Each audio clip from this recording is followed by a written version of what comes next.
ہماری جو احادیث کی کتابیں ہیں الکافی ہوگی اور دیگر، یہ بہت زیادہ روایات اس میں موجود ہیں کہ جس میں یہ تاکید کی گئی ہے اور فضائل اور اہمیت بیان کیے گئے ہیں کہ دین کو سیکھنے کی کیا اہمیت ہے۔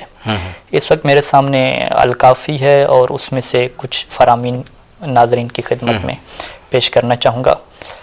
امام محمد باقر علیہ السلام وہ فرماتے ہیں کہ میں آپ کو بتاتا ہوں کہ کمال کیا ہے، اور کمال بھی کون سا، الکمال و کل الکمال، کہ جس کمال کے بعد پھر مزید ترقی کی گنجائش نہ رہے۔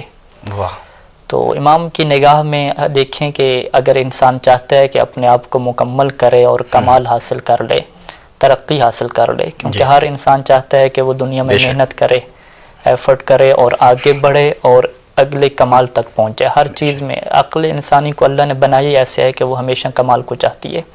تو اب صادق آل محمد میں سے ایک سچا جو ہے وہ امام محمد باقر علیہ السلام یہ فرما رہے ہیں کہ الکمال و کل الکمال، کہ اگر یہ دیکھنا ہے کہ مکمل کمال کیا ہے کہ اس کے بعد پھر کوئی گنجائش نہ رہے، تو امام نے فرمایا کہ وہ 3 چیزیں ہیں۔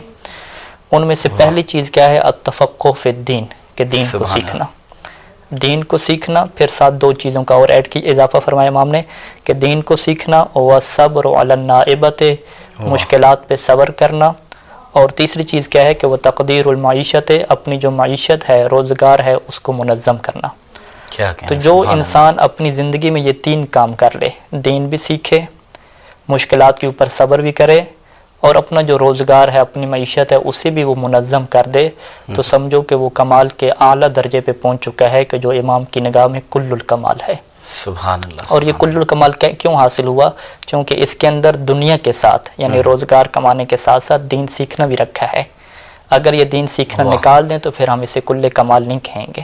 سبحان اللہ۔ اور اسی طریقے سے میرے پاس ایک اور روایت ہے امیر المؤمنین علیہ السلام سے ہے کہ مولا امیر المؤمنین علیہ السلام لوگوں کو خطاب کیا کرتے تھے کہ ایھا الناس اعلموا، اے لوگو جان لو۔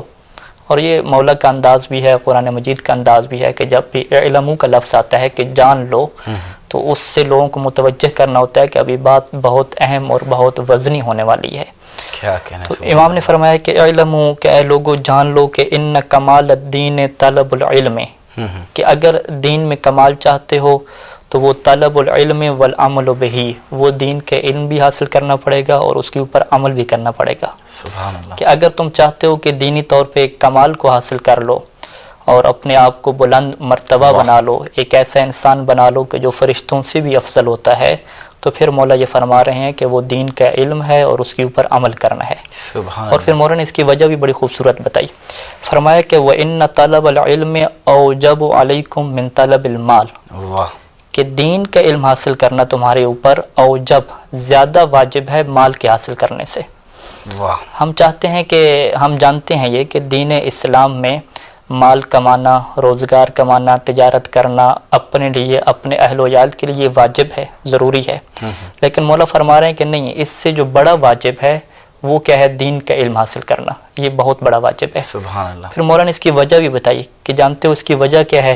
فرمایا کہ ان المال مقسوم مضموم لکم، کہ جو مال ہے وہ تو تقسیم ہو چکا ہے، اس کی تو تمہارے لیے ضمانت لی جا چکی ہے کہ قد قسمہ عادل بینکم، ایک عادل ذات نے مال کو تمہارے درمیان تمہارے رزق کو تقسیم کر دیا ہے، اور وضامنہ، اس نے رزق کی ضمانت لے رکھی ہے، ہوا سیفی لکم، اور وہ جو رزق کی ضمانت لی ہے وہ تم تھوڑی بہت محنت کرو گے تو وہ تمہارے لیے کافی ہو جائے گا۔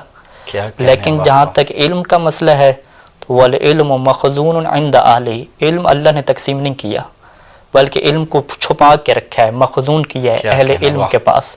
وقد امرتم، اور تمہیں یہ حکم دیا گیا ہے کہ بطلبہ، کہ تم علم کو حاصل کرو، بس اے لوگو تم علم حاصل کرو، تم دین کا علم حاصل کرو، کیونکہ اگر تم حاصل نہیں کرو گے تو رزق کی طرح یہ تمہارے حصے میں آنے والا نہیں ہے۔ سبحان اللہ۔ اور اسی طریقے سے ہم چلتے جائیں روایات میں تو بہت زیادہ جو ہے وہ اس کے فضائل بیان کیے گئے ہیں کہ ایک روایت میں امام علیہ السلام لوگوں کی جو ہے وہ 3 قسمیں بیان کرتے ہیں۔ اس میں امام فرماتے ہیں کہ اگر پوری دنیا کے لوگوں کی کیٹیگری ہم بنانا چاہیں تو 3 قسم کے افراد ہمیں نظر آئیں گے۔ اس میں سے ایک عالم ہیں اور کہا کہ ہم آل محمد عالم ہیں، اور دوسرے نمبر پہ کہا کہ متعلمون، کہ جو سیکھنے والے ہیں، اور کہا کہ جو ہمارے شیعہ ہوتے ہیں وہ متعلم ہی ہوتے ہیں۔ کیا کہنا. اور تیسرا جو کہا غصہ، کہ وہ جو پانی کے اوپر ایک جاگ سی جمع ہو جاتی ہے، اس کے اندر کوڑا کرکٹ اور گند ہوتا ہے، کہا کہ یہ تیسری کیٹیگری کے وہ لوگ ہیں.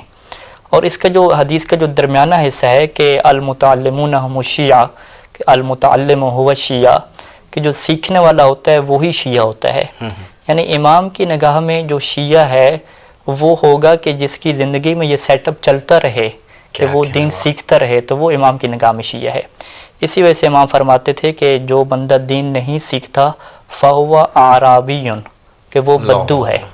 دیکھیں ہمارے پاس عربی میں دو اصطلاح ہیں. ایک دفعہ ہم کہتے ہیں کہ وہ جاہل ہے، تو جاہل عیب ہونا نہیں ہے، جہالت عیب نہیں ہے. مثلا بہت سارے لوگ، ہم خود بہت ساری چیزوں کو نہیں جانتے، جب کسی چیز کو نہیں جانتے تو ہم جاہل ہوئے اس سے.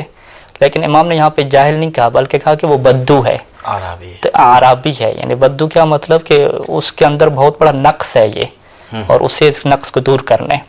اور پھر امام نے فرمایا کہ جو بہت کچھ دنیا میں حاصل کر لے لیکن اگر اس نے تفقہ فی الدین نہیں کیا، دین اس نے نہیں کیا، تو وہ ہماری نگاہ میں عرابی ہے، اس کی کوئی اہمیت نہیں ہے. سبحان اللہ. اور پیغمبر اسلام کا مشہور واقعہ کہ ایک دفعہ مسجد میں داخل ہوئے اور دیکھا کہ بہت سارے لوگ ہیں اور ایک مرد کے ارد گرد جمع ہیں، اور پیغمبر اسلام نے پوچھا کہ یہ کون ہے، تو فقیلہ علامتن، کہا گیا کہ یہ علامہ صاحب ہیں.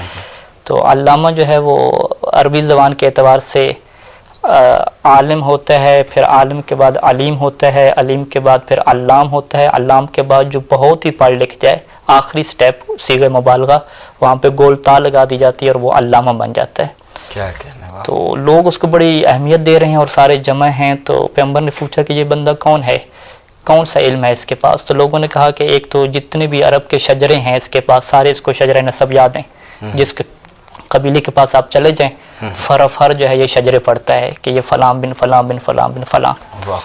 اور پھر سارے لوگ اکٹھے ہیں، اسے داد دے رہے ہیں. پھر کہا کہ وہ وقایا، جتنے بھی عرب کے قصے ہیں سارے اس کو یاد ہیں. اور کہا کہ جو اشعار ہیں وہ بھی بڑے عمدہ طریقے سے پڑھتا ہے، وہ بھی یاد ہیں. والعربیت، اور اگر عربی ادب میں ہے تو اس میں تو کیا کمال ہے.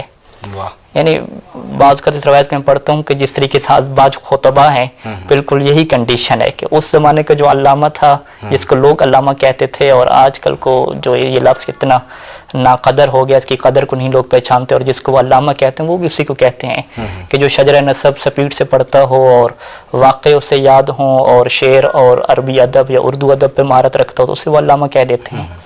تو پیغمبر اسلام نے ایک خوبصورت جملہ ارشاد فرمایا، فقال النبی صلی اللہ علیہ وآلہ ذاک علم لا یضر من جہلہ، اس کے پاس جو علم ہے اگر یہ علم نہ ہو، جو اس سے جاہل رہ جائے تو اس کو کوئی نقصان ہی نہیں ہے. ولا ينفع من علم، اور جو یہ علم سیکھ لے، اشعار سیکھ لے، عربی ادب سیکھ لے، عرب کے واقعات سیکھ لے، شجرہ نسب سیکھ لے، سارے کے سارے، اس کو یہ علم فائدہ نہیں دے گا. ثم قال النبی صلی اللہ علیہ وآلہ وسلم، پھر پیغمبر اسلام نے فرمایا انما العلم ثلاثہ، کہ او میں تمہیں بتاتا ہوں کہ علم کسے کہتے ہیں. اور انما لگا کے جو ہے وہ حصر کر دی کہ اگر دیکھنا ہے کہ علم کیا ہے تو وہ 3 قسم کے علم ہیں. آیت محکمۃ، ایک محکم آیت ہے، قرآن مجید کی محکم آیت کا علم ہے. اور دوسرا فرمایا کہ فریضۃ عادلۃ، ایک ایسا فرض جو مستقیم ہو اور تمہیں پتہ چلے کہ تمہاری زندگی میں کیا تمہاری ذمہ داری ہے، دینی حوالے سے کیا ذمہ داری ہے، اس کا سیکھنا. اور سنت قائمت، تیسری چیز کیا ہے، سنت ہے کہ جو بالکل مستقیم ہے اور کھڑی ہوئی ہے. اور فرمایا کہ وما خلاہن فہو فضل، اس سے ہٹ کے جو ہے وہ ہماری نگاہ میں جو ہے وہ اضافی اور ایک فضول سی چیز آپ کہہ دیں کہ وہ ہے وغیرہ، پلس پوائنٹ ہے. ہاں پلس پوائنٹ آپ کہہ سکتے ہیں. فضل کیا ایک مطلب پلس پوائنٹ بھی ہوتا ہے اور ایک فضول اور اضافی بھی اس کا مطلب ہوتا ہے. یعنی امپورٹنٹ انہیں 3 چیزوں کی ہے. اس کے علاوہ جو ہے وہ چاہے آپ اسے دنیا علامہ کہتی ہو، لیکن پیغمبر کی نگاہ میں وہ علامہ نہیں ہے، بلکہ اس کے پاس علم نام کی چیز ہی نہیں ہے. بہت شکریہ.